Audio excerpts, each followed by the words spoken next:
So we know that the momentum work, and we have also shown that the valuation work. So is there some way that we can combine the two and make them even better?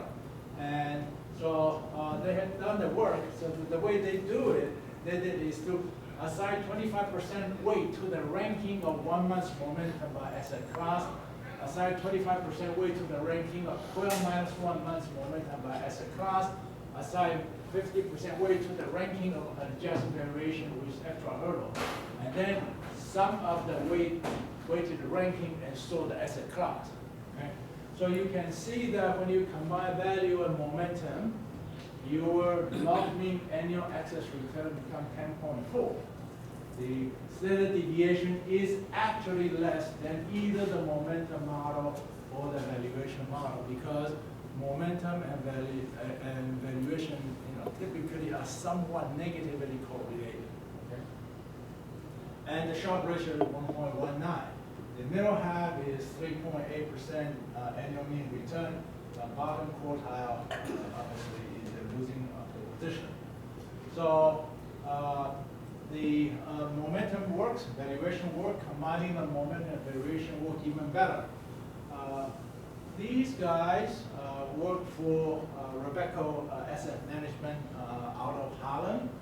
They have a GTAA D Euro fund, was ranked #1 for the European-based multi-strategy fund for the 3 year ended December 31st, 2013. They did not do so well in January. February come back a bit, but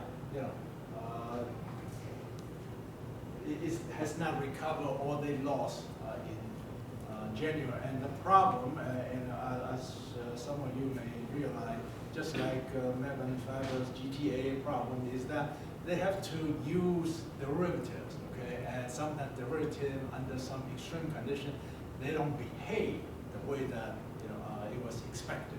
Okay? Versus say, we as an individual investor, we can just go using the direct instruments ourselves. So how many assets are you invested in at one time? 3. So the top quartile is 3.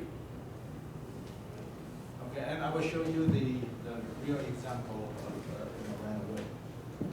Okay, so this is the value of momentum ranking as of month end December 2012. So we can see the performance. So what's at that time? Okay, so you have U.S. large equity represented by SPY, U.S. medium cap, mid cap, U.S. REITs represented by the B&Q in terms of dividend to the price ratio, UK equity, Japanese equity, U.S. bond 30-year, U.S. investment grade, LQD, cash for the 1 month LIBOR, emerging market stock, U.S. high yield, German bond, 30-year, and JGB, the Japanese government bond, 30-year. So what we are doing here is say, okay, so at this time, I think the price-earning ratio was like, I don't know, 16 or whatever. So the value measure, which is the earnings divided by price, was 5.87%. The mid cap was more expensive. Okay, the REITs, was 2.55, because at that time the 12-month trading dividend yield was low. Okay, the UK was quite cheap. Japan was quite cheap. Okay, and then emerging market was actually doing the cheapest. So you can see that, so you have this valuation measure, subtract the reference point. So here, for example, you have the LIBOR, US dollar LIBOR interest rate was 0.20%. The UK is, the reference point is the sterling LIBOR. Okay, so the sterling LIBOR rate is higher than the US dollar LIBOR rate. The Japanese equity is, the recent point is the Japanese yen, 1 month LIBOR, okay? And then the German bond is the euro LIBOR, okay? And JGB is the, these two should be the same. So you subtract the extra hurdle, as I mentioned, the REIT, there's a 2 percentage point of extra hurdle. The treasury bond, because of the nature of the yield curve, the yield curve tend to be higher. So to make sure that the algorithm does not always select treasury bond over the short-term instruments, so it subtracted 1%. The corporate bond always subtract 2%. The high yield subtract 6%, and the bond and JGB subtract 1%.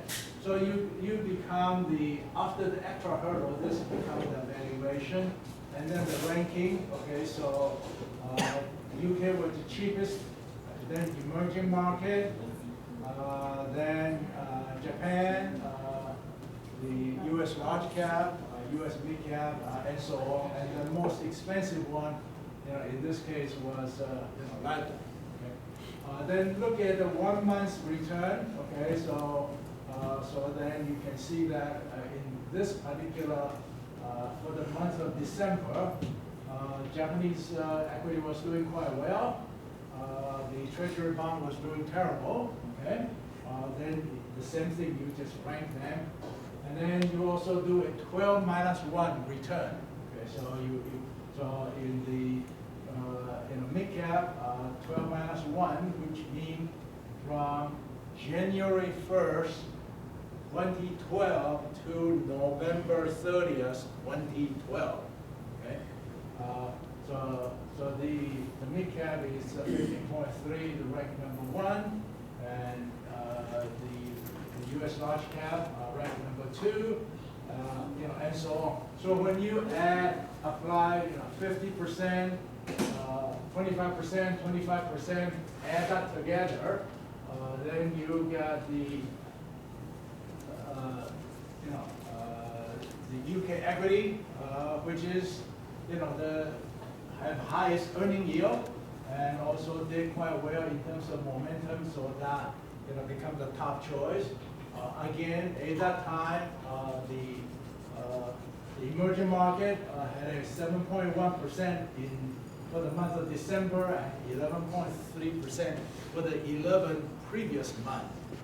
So it got selected, and then the mid cap got selected. The ones that doing the worst were the LIBOR, the US high yield, and the JGB. So what's happening here is that the 3 top quartile, or 3 out of 12 that was selected, were all equity, and therefore they are going to have very high correlation. And when things are turning against them, you probably will suffer a higher drawdown percent. Now, so even with this, obviously we all know now that the 2013 was not a kind year for the emerging market. But even with that, if we look at the 12-month performance of the frozen December 2012 allocation, we will see that the top quartile up 16.1%, the middle half up 7.1%, the bottom quartile up 4.7%. So it works, okay? Looking at another. So just a second. So you have 2 parameters for each fund. You have a reference point and an extra hurdle. So every one of those funds has 2 different parameters associated with it, right? Yes. And then you have 1 month return and 12 months, 1 month return, and then you've got your 50-25 weighting. So you've got about 28 parameters for 13, 12 funds. Yeah. That's a lot of parameters. Yeah. Okay. I said, this is not my stuff. Okay, this is what these guys has done. Looking at another point in time, month end June 2013, the same process, and what ended up coming in was the UK equity, US large cap, and US mid cap. What's doing the worst was LIBOR and the bonds, both the US corporate and US high yield, were, so this is the number 12, number 11, and this is number 9 and 10. So the way I did it, just say fine, allocate 50% to this, 50% to that, and again. Now, the right way to do it is obviously a dynamic monthly allocation. Okay? But even if we take this frozen allocation, you will see the top quarter up 17.6%, middle half up 1.8%, and the bottom quarter up 0.2%. So the Blitz and FanFees GTA framework did allow full investment in segments that were performing well.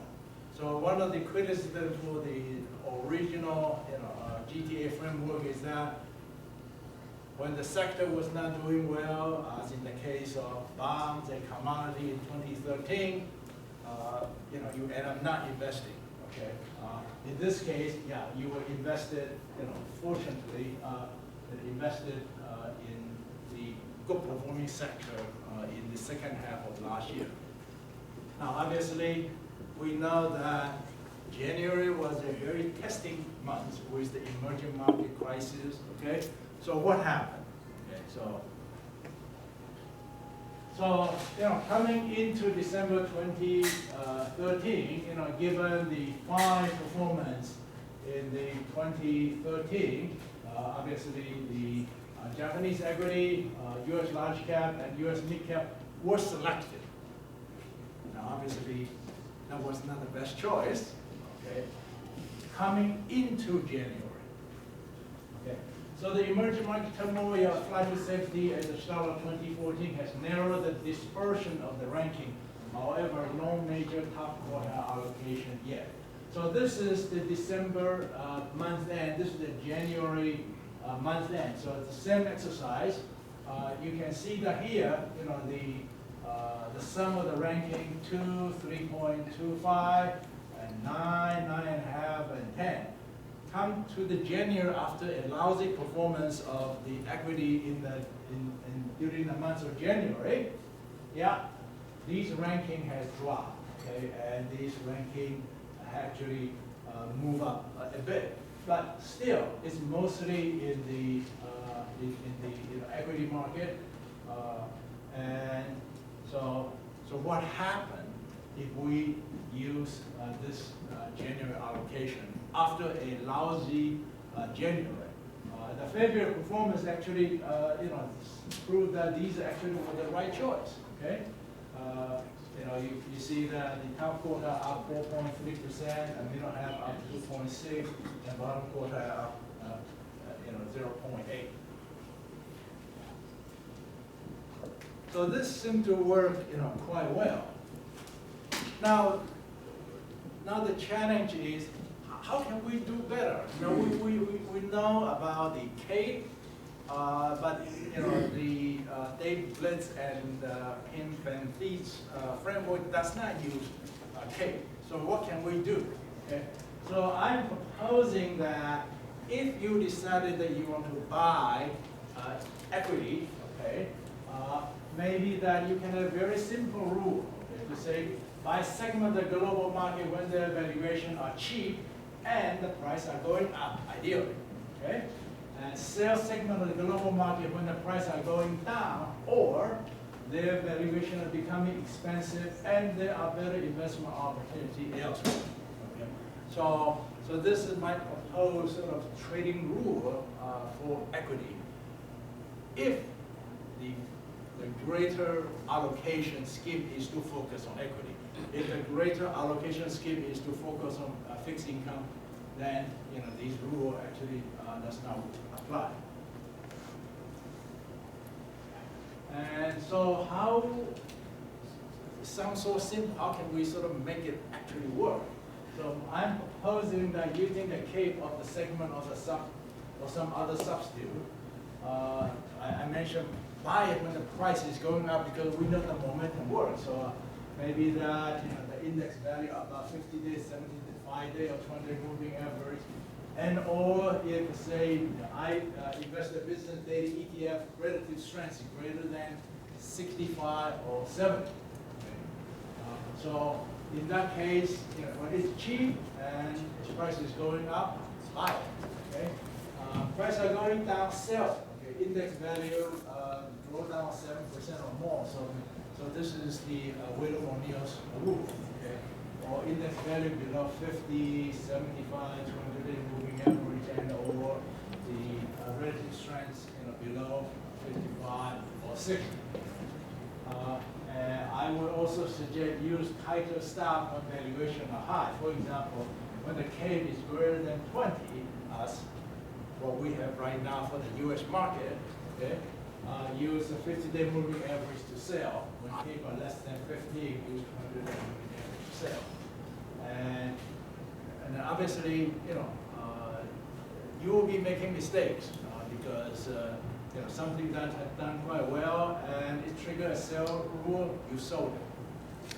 Don't try to buy it back when it's moving up above the 200-day moving average or when you gain the relative strength. So my suggestion is to constantly scan the global market for segment with low valuation and good price momentum.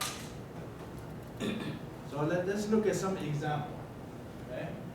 A good example is Ireland. Okay? Now, you can see that this is the 15-year chart for Ireland. From the high year, I was actually visiting Dublin, okay, in 2005, and there were construction crane everywhere. Okay, it's a boom town. All the young Europeans come to Dublin to look for jobs, to have fun. Okay, so from that high point, the Irish stock, the ISEQ, okay, declined 80%. Okay, and actually don't. It's not unusual. The XLF, okay, the financial sector spider, also declined 80% during that time. And then it started coming up. Okay. Now, so obviously at this point in time, right, it's much cheaper. Okay. And I will show you the cape, okay, for Ireland later on. Okay. It's much cheaper at this point in time. So if you fulfill the criteria that it's cheap and this is the 200-day moving average and the price is going up, and therefore you should buy Ireland.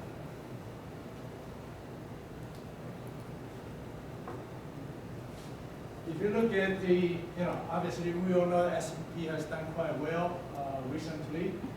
If you compare the S&P 500 versus Ireland actually have done even better. So it has the momentum and it is cheap, and therefore, if you have to make a choice between S&P 500 or Ireland, I say buy Ireland.